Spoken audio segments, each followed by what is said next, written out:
Hello, family members. Today, I am going to go ahead and finish up my thoughts on this video here. It is a Scott Galloway interview on The Daily Show that I believe was yesterday or the day before. I don't know. I get my days all mixed up. I'm all confused. I started out making the video, got cut off mid-thought due to technical issues. I'm going to pick up where I left off. This might not make as much sense if you haven't watched the video previously, but I don't know. It's up to you. Go back and watch yesterday's video I made or not. Anyway, so when I got cut off due to my unfortunate technical issues, I was talking about how my dad was a teacher for profoundly mentally impaired children, kids who had very high support needs as far as their disabilities go. And I was going to make the point that he never had any sort of shame about being the kind of person who worked with these very vulnerable kids. He loved kids. He loved babies. He still does. He's the kind of guy who has a sensitive side and isn't afraid of it. And I definitely think that having male teachers like him, and especially in elementary schools, would be amazing. Why don't we have that? Teachers get disrespected. Teachers don't get paid a lot. And there's a social stigma against men being caregiving. I don't know that he's going to talk about that, but let's go back to Scott Galloway here and see if we can get through the rest of this video. And its result. So when this man talks about things that we need to do, I think from what he just said, it's clear he means himself and his peers.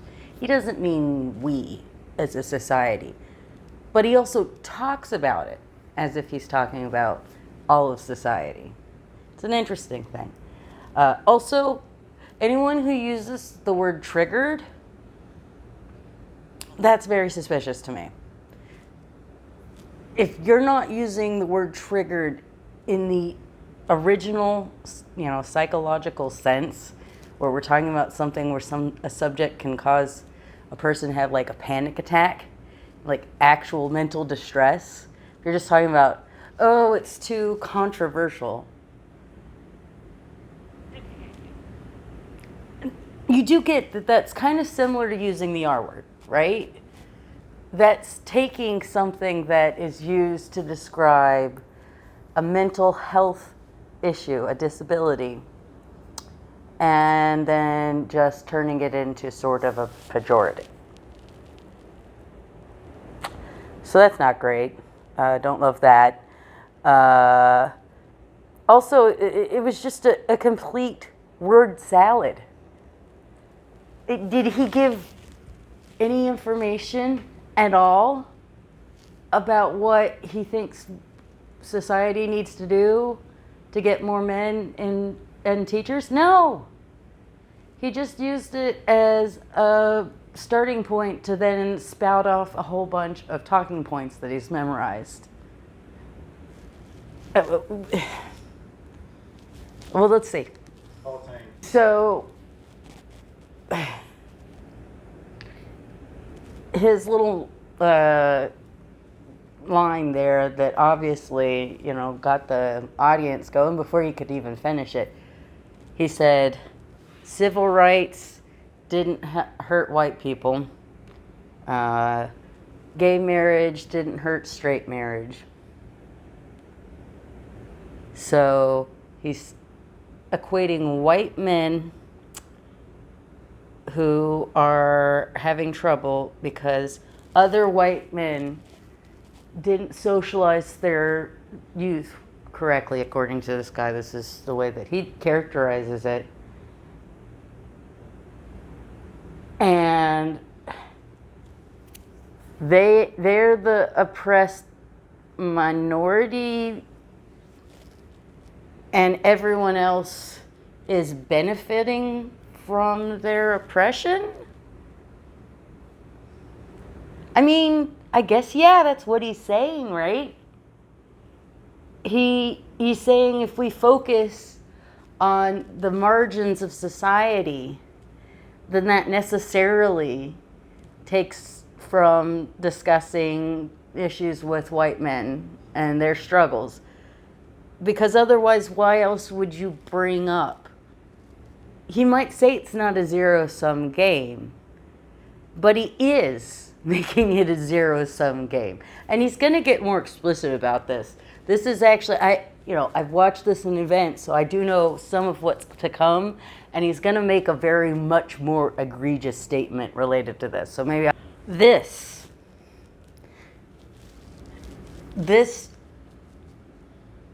horrendous statement is why I think I had to make this series of videos, honestly. Because it's so absurd. Every June, when it is time for Queer Pride, we get an avalanche of straight people being like, well, when is straight pride? Every time that it's Black History Month, you'll get an avalanche of people talking about, well, what about White History Month? And so on and so on. International Women's Day, you get men asking about, what about International Men's Day? By the way, there is one. They don't give a fuck about International Men's Day. They just assume it doesn't exist because they don't know about it, and then use that as a reason to be jerks to people on International Women's Day. But without fail, anytime a minority group of any sort, sexual, racial, ethnic, anytime that we just try to stand up and be like, hey, please pay attention to our interests. We may not be in the majority, but we deserve our dignity and have our interests spoken to. Anytime that happens, we always get people from the majority group saying, what about us? And the answer to that question is always, when is White History Month? Every month of the year. When is Straight Pride? All year long. When is it International Men's Day? Well, there's actually a specific International Men's Day, but it could just be every day. Because the default assumption of people like this guy who have platforms and go around talking about the world as if they know and understand how it works is that most people are just straight white men. And so speaking to the issues that affect straight white men is just the starting point. It's just assumed. They don't need a special call out to have their needs spoken to. Their needs are being spoken to. And when you do things that benefit minorities, that also benefits everyone, including white men. What do I mean by that? Well, let's take an example. Imagine you live in an apartment building and there's an automatic door that is there and a ramp for people who want to enter the building and, are using a wheelchair or need to have some sort of assistance getting in, accessibility, right? Well, then you're an able-bodied person. Why do you care about that? What about when you break your leg? And you have to do one of those little things where you have to, or your ankle, and you have those little things where you put your ankle up and you have a little rolly. You know what I'm talking? Anyway, I mean, what about when you're moving or bringing things into the house and they're big and they have like a dolly and you can just roll right up. Or you got your hands full and you can't get the door yourself and you can use the automatic door button. That accessibility may be put in to benefit a minority group, but that doesn't mean that that doesn't benefit people who are in the majority too. When you address the things that are important for minority groups, a lot of which come down to access to service and the failings of capitalism, if you actually address those, that benefits young white men too.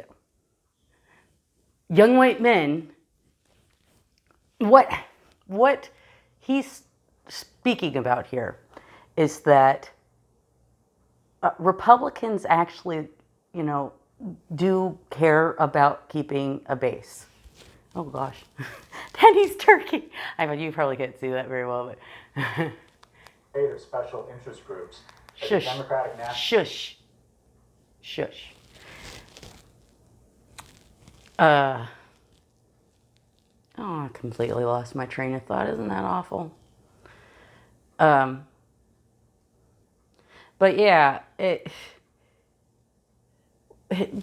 for him to say that not explicitly mentioning young white men is exclusionary is ridiculous because they're included by default.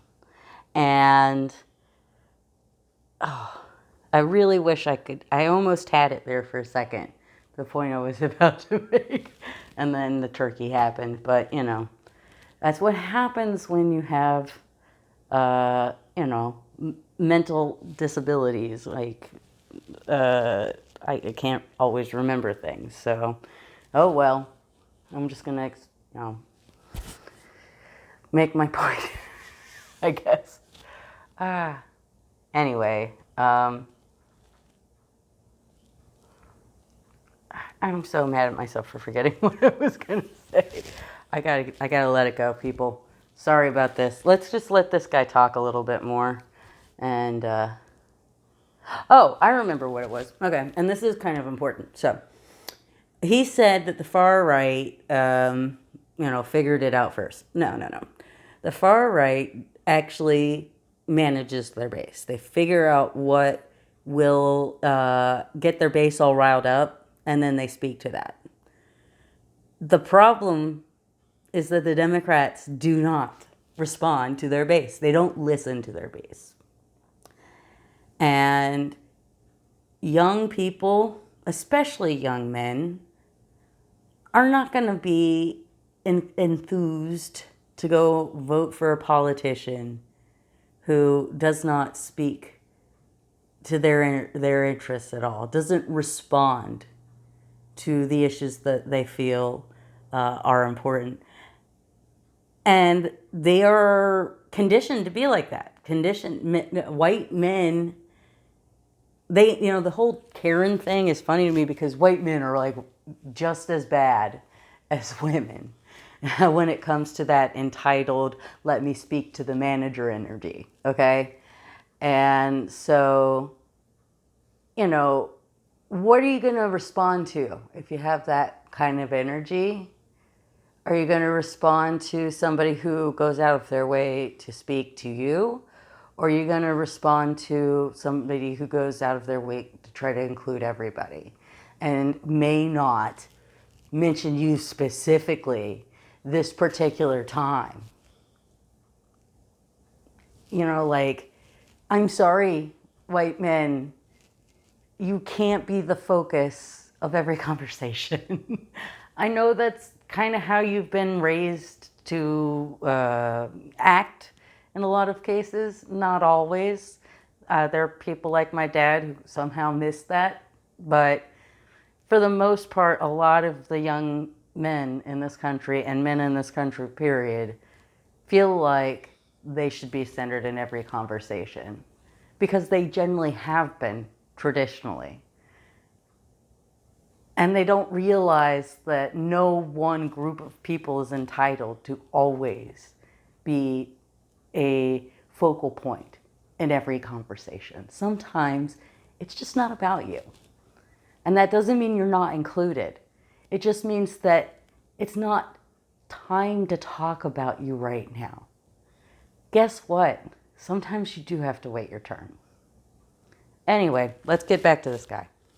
That young people did the way that they find to vote themselves more money is being able to vote for decades before young people were even born. Like being old and being established versus people who are young and not established, that's not an accomplishment.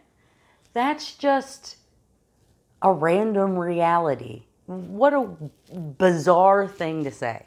And yeah, just out of nowhere, he's got to take a moment to be aerophobic. If you're like me and you don't experience romantic attraction. In fact, I'm romance repulsed. The idea of being in a relationship is so off-putting to me. Like a romantic relationship, all right, imagine a gender you're not attracted to, or just a person you're not attracted to. And imagine being forced into a relationship with them. That's how I feel about romantic relationships. I have a lot of loving, wonderful relationships that are non-romantic. But his assumption, again, that everybody needs to have a romantic relationship in order to have a healthy, happy life it's anti-queer. It's bigotry. It erases me. It erases people like me. And we might be a minority, Scott, but we still exist. We still matter. Our dignity still matters.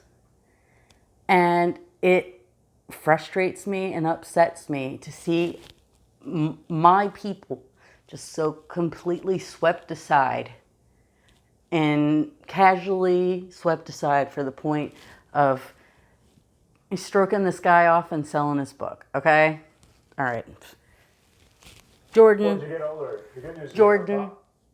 you think Americans are not encouraged to be patriotic enough?